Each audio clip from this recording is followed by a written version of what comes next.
Sohra MLA Gavin Miguel on Monday confirmed reports that the tourist inflow in and around Sohra has declined since members of the HNYF National Youth Front checked tourists from Assam and sent many of them back in July. Condemning the HNYF's vigilantism, he said, everyone needs to realize that most people in Sohra depend on tourism for a living.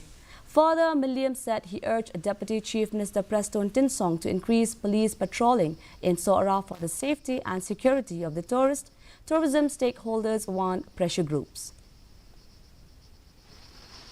That according to the reports that I've got from the people who are keeping their homestays, from the people who are having tourist spots, from the communities having tourist spots, we could realize that due to this incident, the tourist inflow to Sohra has gone down. Most of our people also in our Sohra area, of course, they earn their livelihood through tourism. They have homestays, they have tourist spots and so on and so forth.